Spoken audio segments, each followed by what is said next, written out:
আহমদ বীর বিক্রম পেয়েছেন 88টি vote, 88 votes, এবং জনাব মির্জা ফখরুল ইসলাম আলমগীর পেয়েছেন 255 ভোট। ৩৫ বছর পর সরাসরি ভোটে রাষ্ট্রপতি মির্জা ফখরুল ইসলাম আলমগীর, প্রতিদ্বন্দ্বী প্রার্থী সহ সরকারি বিরোধী দলের অভিনন্দন। 11 দলীয় ঐক্যজোটের পক্ষ থেকে আন্তরিক মোবারকবাদ জানাচ্ছি। তার কর্মকাণ্ডের মাধ্যমে জনগণের আশার প্রতিফলন ঘটবে। সংবিধানের ৭০ অনুচ্ছেদের কারণে সংস্কারের আকাঙ্ক্ষায় হোঁচট বলছে বিরোধী দল। পরের ভোটে সংশোধনী এনে প্রতিশ্রুতি স্বরাষ্ট্রমন্ত্রীর। এক্সিলারেটেড টার্মিনালের গ্যাস সরবরাহ বন্ধ, ফের ফিলিং স্টেশনে সংকট চরমে। ময়মনসিংহে বিদ্যুৎ অফিসে হামলা।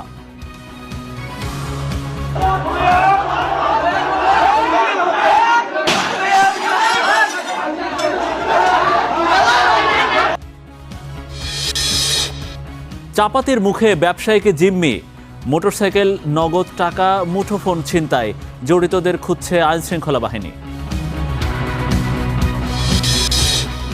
ডায়রিয়া, কলেরার টিকাদান শুরু হচ্ছে শনিবার।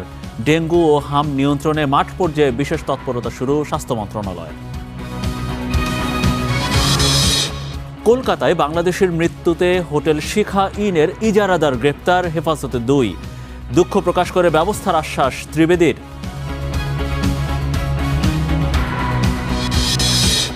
এবছর মাঠে গড়াচ্ছে না দেশের একমাত্র ফ্র্যাঞ্চাইজি লিগ বিপিএল, নিশ্চিত করলেন বিসিবির সভাপতি। অব্যবস্থাপনা কাটিয়ে জমজমাট আসরের অপেক্ষা।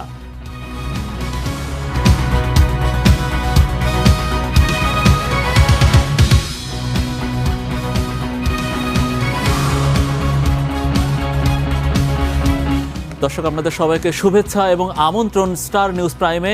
আপনাদের সঙ্গে আছি আমি মনিরুল ইসলাম। এতক্ষণ আমাদের শিরোনাম দেখছিলেন, এবারে বিস্তারিত।